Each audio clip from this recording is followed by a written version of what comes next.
Hey, everybody, it's your hospitality friend, Glenn. Thanks for tuning in to another episode of No Vacancy. I swear it's live. We are actually here today. Well, I'm here today with you. It's so great to see all of you. Thank you so much for choosing to spend some of your time with us. So it's no surprise to any of you out there who know me that to me, an essential part of the hospitality experience is that food and beverage. I've talked a long time about why that's so important, how it helps guests connect better emotionally to your property. But a lot of hoteliers don't really feel confident with that. And they're more hospitality, stay first than thinking of that food and beverage. But today's guest, who's celebrating 5 years of founding the Indigo Road Hospitality Group, is putting that food and beverage in front of that hospitality experience to kind of bring it all together. They own hotels, restaurants, the whole gambit. Let's welcome Steve Palmer. How are you, man? Hey, buddy. Happy New Year.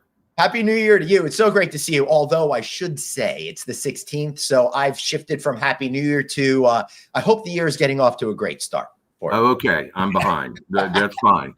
It's par for the course. Yeah. So congratulations. 5 years. Yeah, what a milestone. What a milestone. I know you had some good news today, but I would like to just go back for a second. What was it like the day you decided got to start my own thing? You know, so it was interesting.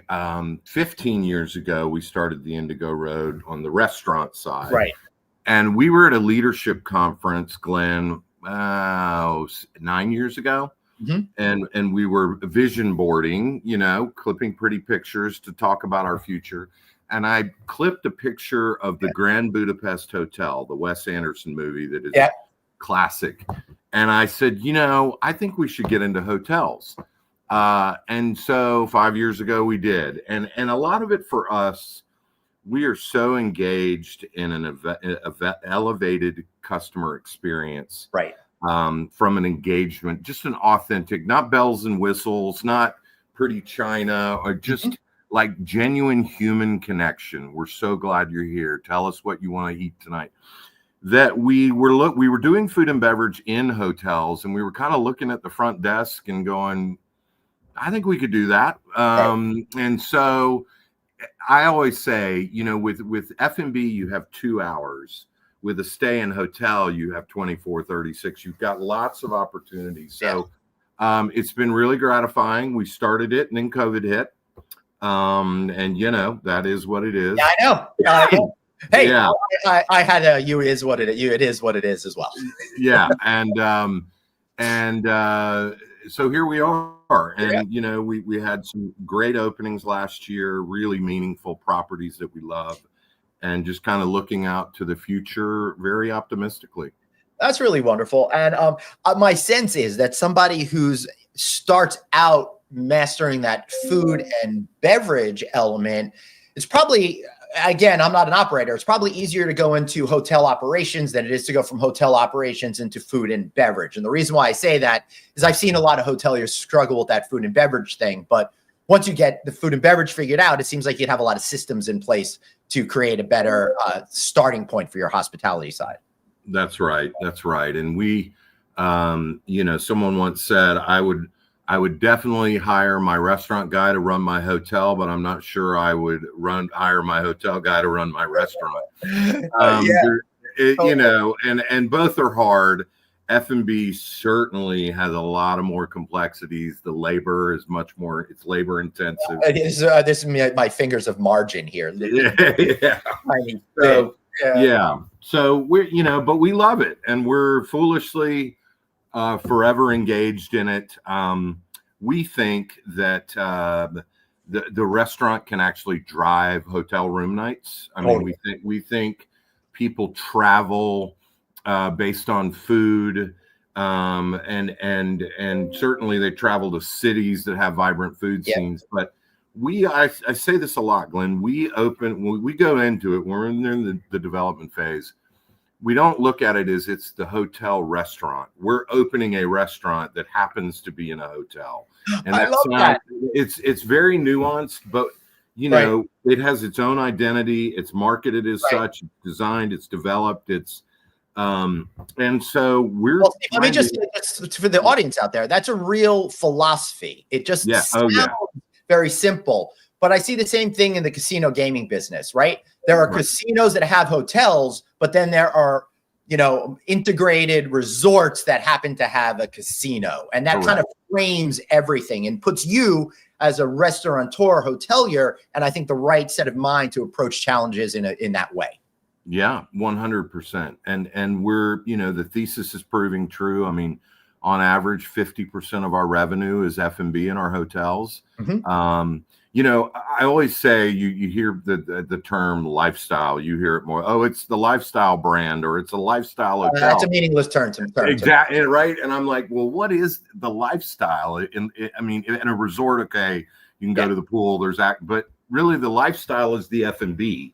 So how can you say you're a lifestyle hotel if you don't have the F&B right? All right, I think I have an answer for you. Okay. Right? I might just be making this up. I don't know, but I think that they started calling hotels lifestyle hotels in the era where they went with white bed sheets and comforters as opposed to the floral ones we saw. Right? I feel like that was kind of the break, because hotels that wanted to say they were lifestyle hotels, I'll say like W, for example, and they really that's a good one. Had that kind of point of view where they were kind of changing the design and the decor to separate themselves. Now, I personally don't think lifestyle means anything, because we all have different lifestyles and stuff like that. And every hotel fits somebody's lifestyle. Right. Sure. That's as usual. You're very well, I've not thought about it that way, but yeah, that's 100% true. Also, one of the things that's really cool that you do, you just got some good news before we got on this. You're going to be doing a new adaptive reuse project. And I want you to hold off until we go on air for you to talk about that, because that's one of my favorite types of products, right? I mean, nothing against traditional select service hotels. They're great real estate investments. They make money. But the spirit of hospitality, I think, is imbued in those properties that have the prefabricated story that then you could build layers on with the food, the beverage, and the stay experience. So tell me a little bit about today's good news for you and how that fits into your philosophy and strategy. Yeah. So, here in Charleston, of course, you get a bazillion opportunities to do adaptive reuse. They're painful, they're expensive, but man, when the final product you just can't touch. I mean, there's just nothing. You can't fake authenticity, right? You just can't. So we have an Oku, our sushi concept, in Jackson Beach. And Jacksonville is a market that I would say historically has not been on a lot of people's radar. You're talking about Jacksonville, Florida? Have we moved? Yeah, Jacksonville, Florida. We opened an Oku on Jacksonville Beach about 4 years ago. Hit this massive home, caught us off guard. It was so successful. Wow. Really gotten bullish about Jacksonville. Four Seasons announced a big multi-billion-dollar project in downtown. And so we've met Gateway, which is a development company. They are local Jacksonville guys that are super passionate about their city, the mayor, just all of the things are, let's revive our historic downtown. So there is a hotel called the Ambassador that was around in the 40s and 50s. It's completely gutted. With the bones or the brick, and it's all there. So we are going to revive the Ambassador Hotel. And what I didn't realize, there was a jazz scene. There's layers. So I haven't confirmed it, but there's some rumors that Billie Holiday stayed at the Ambassador, that Miles Davis. So yeah, we're very excited about that news. Yeah, that's pretty awesome. And since you mentioned those specific names, the 1940s and 50s, it sounds like when that was originally open, it was pretty progressive and allowing people of all races to stay there as well. Correct. There was a neighborhood that the name, I apologize, is escaping. It's okay. Starts with an A in Jacksonville. It was sort of known as the Harlem of Jacksonville, but it was where all of this I love jazz. Just as an aside, I'm a jazz fanatic. I've got a vinyl record player in my office and a bunch of Ella Fitzgerald and stuff. But so there was a whole jazz scene apparently in Jacksonville. I'm just starting to scratch the surface, but we're going to figure out a way how to incorporate music, into some way that feels right. Yeah, not quite there yet, but yeah. But it takes a little while to figure out these things, Mm-hmm. because even if the story feels evident, to make it work that feels organic, authentic, and connect with people, that's kind of the secret sauce there, right? That is very much so. That's fascinating. So, Yeah. You know, I'm thinking about, how you put this all together and stuff like that. So how are you continuing to build out the organization so you can take advantages of opportunities like the Ambassador Hotel going forward? Sure. So, we have for the last 5 years continued to invest in our lodging team, in-house revenue management, sales and marketing, digital marketing. We have a really robust marketing team, PR, social. Social has become, I mean, this is not news, but that's an area where we're continuing to add bodies, director of content, because back to your authenticity, Glenn, I mean, content is such it's probably an overused word at this point, but like when you're launching a brand that has this kind of authenticity, you want to do the story the justice it deserves. Right. And so, we're very invested in storytelling. So let me just get into that for 1 second, a little bit deeper for the people that are listening and watching today and in the future. You really got to do the content. We say content, but what does that really mean, right? For some, it just might mean a picture of, a bagel or something. Right. But I think what you're really talking about is meeting different groups in different ways, from great photography to small little short videos to more deeper dives behind the scenes to get to know the personalities, right? That's right. We're, on the F&B side, we're very passionate about a lot of foods, but Japanese and Italian specifically. And I mean, you want to talk about storytelling, Japanese cuisine has been around for 1,000 years, and pastas, the Italians love to tell stories. There's a story behind every pasta shape. It may or may not be true, but there's a story, Well, I get confused for being Italian all the time because I can't stop talking with my hands. Yeah, I do the same thing. So, I mean, and it's about mining those stories, right? I'm always telling my team, like, even if you take a great photo, right? If the post says, "Come try our Caesar salad," I'm like, I don't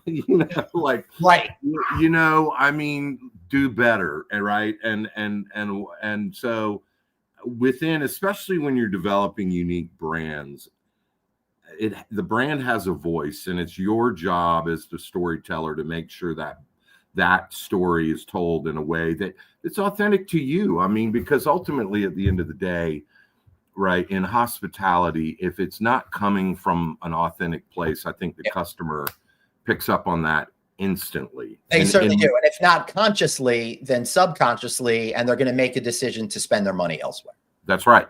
And it's just I mean, I find it incredibly exciting because there's always another layer, and there's always another point of view, and always a different way to connect. And I talk a lot about how our businesses, both standalone restaurants and hotels, need to connect with the community. And a lot of people pay that lip service, but I'm like, so tell me what that actually means as opposed to just words. Sure. So we are involved in over 100 charitable causes. So when we go into a new city, like before the business is even open, I'm like, we need to connect. Feeding people is the that's the low hanging fruit. In Atlanta, there's City of Refuge, which is in the most violent neighborhood in Atlanta. There is a home for women who have been victims of sex trafficking, drug addiction, and domestic violence. There is a compound of rehabilitation available. There is a cooking school. Now you see the connection. So they can learn a trade. So we're very involved in that. So I think it's really one of one, Glenn. In Charlotte, Hospitality House is a home that if you have a terminally ill child, imagine that, and you're visiting them. I don't even want that in. Right. And so if you're visiting your child in the hospital, you stay at Hospitality House. So why wouldn't we extend hospitality to that? So, Right. yeah, I mean, I think there's not a blanket. I really believe it's one of one based on the community you're in, Right. and reflective of your brand. I like when you can connect in that way. We're always saying we want to leave the industry better than we found it. Right. And that starts with our employees having a better experience and more opportunities to grow. But right after our guest pretty quickly becomes the community. And when you do that in a real way, the community will make you their own instantly. Yeah. They really will. I absolutely agree. There's one hotelier I know in Reading, Pennsylvania, who lives this life.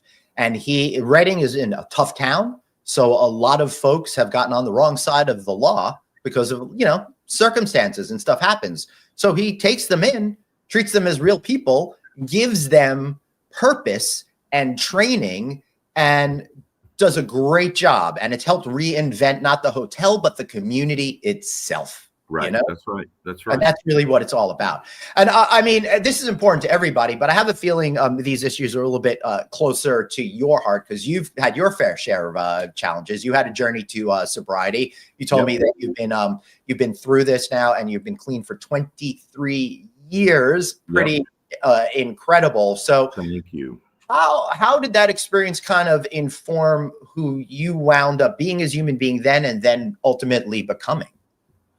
Glenn,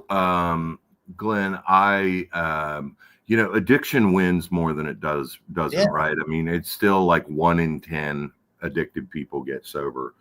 I often say that people in the industry cared for me when I couldn't care for myself.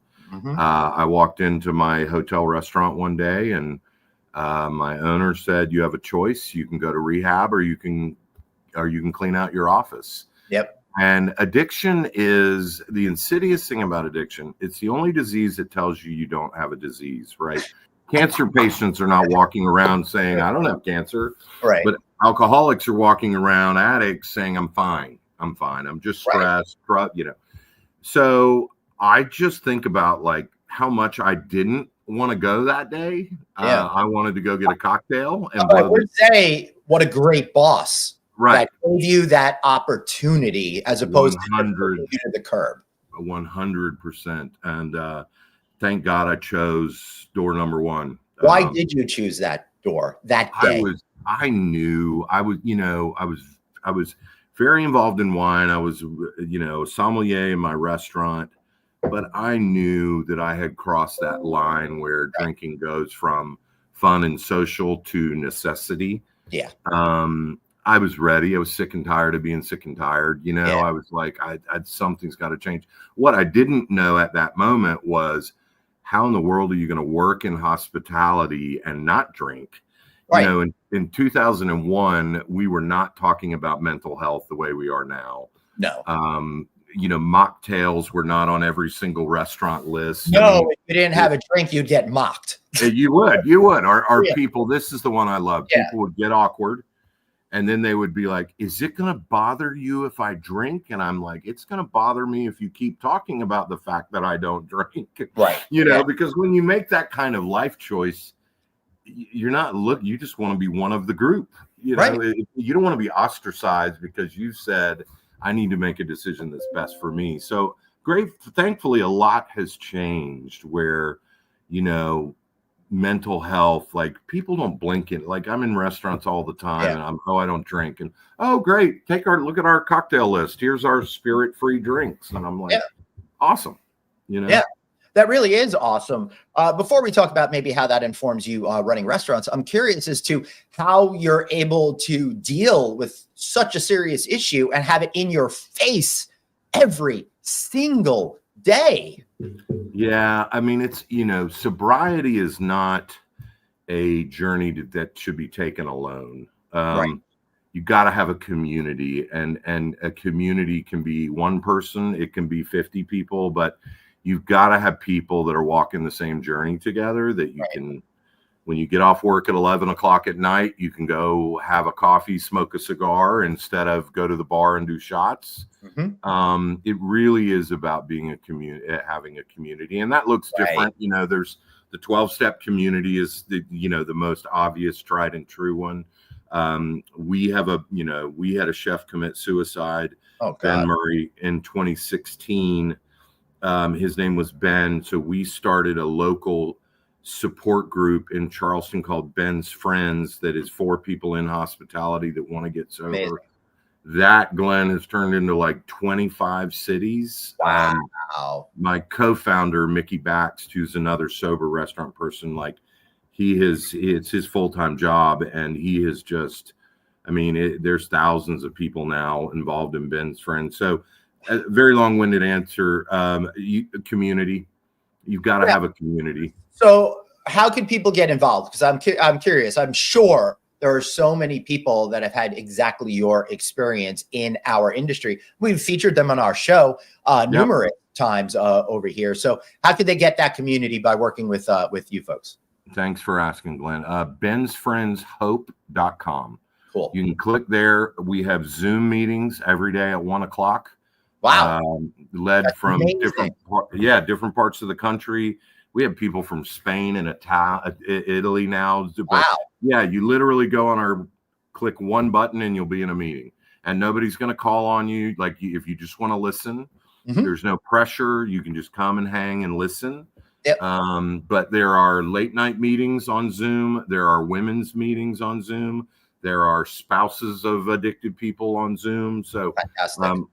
bensfriendshope.com. Excellent. And I don't know how you have time for this, but you're doing all of this stuff with your full-time job, but now you're starting a podcast focused on this same issue too, called Say Grace. You also wrote a book in this same vein. Why do you think you have time for this? Or I guess the answer is, how could you not make time? How could you not? Yeah. How could you not make time? I wrote the book in 2019, Say Grace, How the Restaurant Industry Saved My Life. All of the proceeds go to Ben's Friends. It's done really well.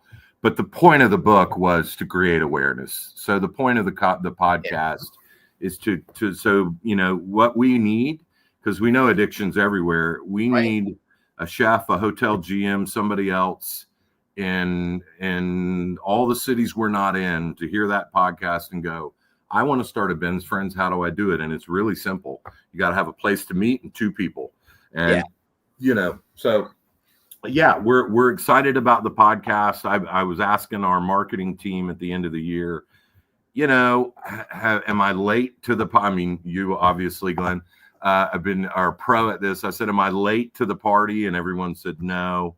So, we're excited. It's going to launch in the next couple of weeks. Amazing. So be on the lookout for that. But congratulations on that. And I will say, it's not too late for Steve, but anyone else who wants to compete against me, too late. Don't even. I can't handle it. It's not. Yeah, don't do it. Yeah, there's already like 100 in our sector. I was just very fortunate that I found the podcasting thing. I've been doing this for 9 years now, but I did 100 episodes of a series before I started my own business, and I really learned how to do it over there. So I've been doing this for like 12 years now. So wow, good for you. For all you new podcasters out there, it just takes time. You just got to keep at it and have a good time with it. And Steve, I think you're going to be great at it because you're so good at asking the right questions and then being open and honest. And let me bring up the other A word, authentic, with your answers as well. Right. Well, thank you, Glenn. All right. So back to the business side of it. How actually did the restaurant business save your life, and how are you turning that into making a profitable company? Yeah. So I mentioned the intervention. When I got out, I learned words like integrity. I've learned concepts like be a man of your word. So these sound like life lessons, right? But if you manage your business that way, and something is small, in the small and the big things, when the server asks you to edit their time clock or run their food for them, or that the front desk agent says, can you go help out housekeeping because we're short and we need to flip 10 rooms today? When you start to live a value-centered life, and I'm not here to tell you what your values should or shouldn't be, but then you communicate that in a business manner. And I always say great leadership It's getting people to do what needs to be done in a way that they feel good about. So when you know what your values are, you then go higher to those values. Presumably, right? It's an imperfect model because we're dealing in the human condition. You start to create an environment of like-minded people. So for instance, we say the most important thing at the Indigo Road is how we make you feel. And that is hospitality, right? Service is technical. Service is we checked you in the right way. The bed is everything's perfect. The room is clean. The right food comes to the right person. That's all technical. Hospitality is how we make you feel about it. So leading from a business of let's be nice to each other. Let's make sure we all love our job. We understand the mission. And then let's take that to our guest. It makes for a more profitable business, Glenn. And I used to I remember, when tech first was hitting and the culture at Facebook, they have bean bags and a foosball table and a beer keg in the break room. That's not culture. No. Culture is an agreed upon set of ideas and beliefs that everybody's bought into. And I can show you, we have 35 restaurants and 6 hotels. I can show you 41 P&Ls. The most profitable businesses are the ones with the best culture, period, end of story, full stop, ... All right. So Steve, I hear culture constantly. But I also hear a lot. I also go on Facebook and I see everybody complaining about the hotels they work in. So how can we do a self-check if what we say and do with creating culture is really what's happening, as opposed to us fooling ourselves into believing we're actually creating a good culture? So we do a lot of listening. We also do anonymous employee surveys where they evaluate us, and it's completely anonymous because I always say, if you say you're a values-based company, but you're not willing to be held accountable by the very people you're asking to follow, it's just corporate speak. And we were talking earlier about lack of authenticity. Well, show your employees a lack of authenticity and they're not bought into anything. That's right. So, I think it's walking the walk, and there are 1,000 different ways to do that. It's one-on-ones, employee reviews. We do something called Coffee and Culture, where we sit around and talk about what we believe in, and it creates an environment for people to say, "Oh, really? I'm not experiencing that." And then I go so far as to say, here's my cell phone. So 2,500 employees have my cell phone number. Wow. And if you are not experiencing what I've just described, I want you to call me. And people call. That's amazing that people call, and you've created an atmosphere where people call, because I've heard the door's always open, but that doesn't really mean until it's not. Right. Until it's not. Yeah. So it's a great opportunity to just really rethink your culture. Steve, I bet you do, you do like state interviews and stuff like that, right? Yeah. Right. How is this working for you? How can we think about your career path going forward? Right. What could we do in that regard to make you a happier, more successful human being? Right. That's right. Yeah. I don't think we ask enough of those questions in hospitality. Right. Yeah. I mean, it's crazy when I say a lot, Glenn, the highest form of respect is listening to someone. You don't have to agree.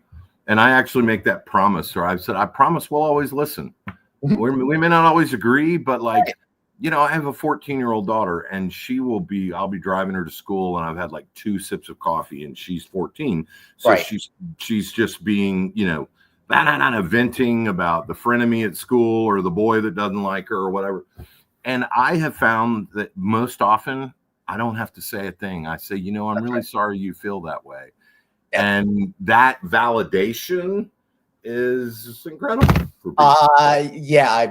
It's also a good marriage tip for all you guys. Amen, brother.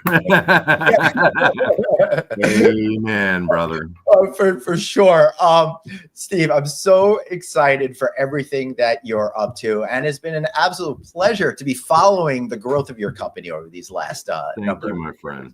Man, you're really just such a great interview and such an open book. I really appreciate you taking time to be with me today. Thanks. Awesome. Before you go, plug the podcast again, the book, and that kind of stuff. And how do we learn more about you? Maybe managing people's hotels, for example, or restaurants. Yeah. So the indigoroad.com is the day job. That's the business. You can get in touch with us there. You can see what we've got going on, what we're working in, the markets we're excited about. And there's a link to the book, Say Grace, how the restaurant industry saved my life. 100% of the proceeds go to Ben's Friends. Amazing. And then bensfriendshope.com is, there's always somebody available if you're struggling, and we're here to help. Awesome. Steve, thanks so much for being here. Do me a favor, hang out backstage, and I'll be right back with you. I want to thank all of you guys for being here today. What a great episode that was. That's some real conversation. You can say how authentic he is. I had a great time today. I can't say that every single day. I never say it out loud, but I will say when I enjoyed myself a lot. So be sure to re-listen to this one. Follow us wherever you get your podcasts, of course. And you can watch us on Facebook, LinkedIn, novacancynews.com, and of course on the YouTubes. Thanks so much for being here. Remember, everybody, you've got one life, so blaze on, and I'll see you next week. And don't forget Friday night